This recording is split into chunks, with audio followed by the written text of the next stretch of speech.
What's the biggest barrier to black wealth today? What's the biggest barrier to black wealth today? I would say the biggest barrier right now is just the overall racism that's in a lot of the business arena, the education system, which results in us not being able to get as well educated as maybe other races. Also, I would say we, black people, we are quite literally probably one of the biggest barriers to success with the black race. Okay, my turn. Okay, son, do you think your generation of black people are more united than mine or more divided than mine? So do I think if my generation of black people is more united than yours or more divided than yours? Yes. Well, I would say that it kind of depends on what you mean by united or divided, because obviously with social media and all that, you could say we're more together in some way, but you could also say we're more divided just because of the fact that there's more opinions now, because we have social media too. It's another example. Personally, I would say we're more united. I think nowadays, if we tried to do something, there'll be more likely chance of success than maybe your generation when you were younger. Okay. Why do predominantly black neighborhoods have higher crime rates than predominantly white neighborhoods?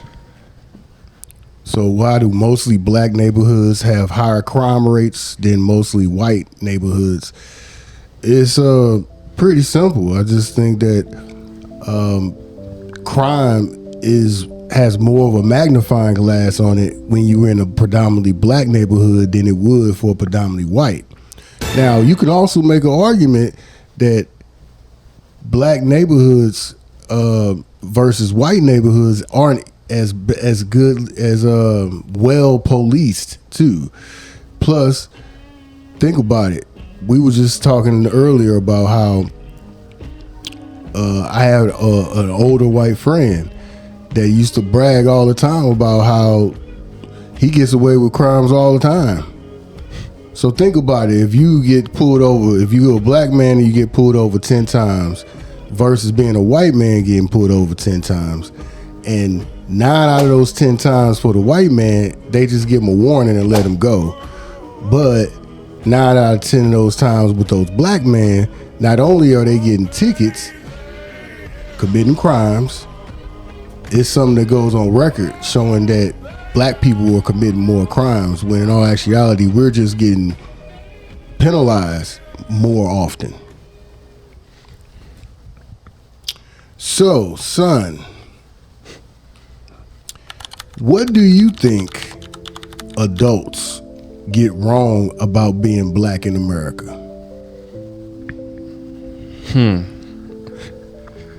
What do I think adults get wrong about being black in America?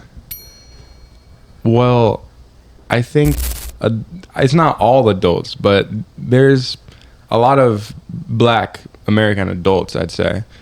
I think they might take it too, I don't want to say take it too seriously, but they might, I don't know what the word would be to say it, but they don't need to push it so much. I think you're a good example. You don't like forcibly push all your your ideals about being black on me. But this is really just for parents specifically, but it can be for mentors too. Father's Day is a day for just people like mentors and everything. That's been a younger generation. They push their own ideals onto other younger black people, and then that causes the younger black people to might not be able to come up with their own beliefs of being black. Okay. All right, now, so you, as someone that's been in both predominantly black schools and predominantly white schools, What was the difference? What's the difference between attending a predominantly black school versus attending a predominantly white school? That's a good question. I'd say the biggest difference is resources, and the attention that you would get in a predominantly white school versus a black school. Plus, if we being honest, most of the predominantly black schools I went to compared to the predominantly white schools, aesthetically it's just better looking. It's just cleaner. It's just bigger. Like some of the predominantly white high schools I've seen are the same size as universities. Whereas I've seen most of the predominantly black schools I've seen might make up enough for a 3-story building. So I think that the experience in an all-white school is more fulfilling, and you have more opportunities to succeed because you got more resources.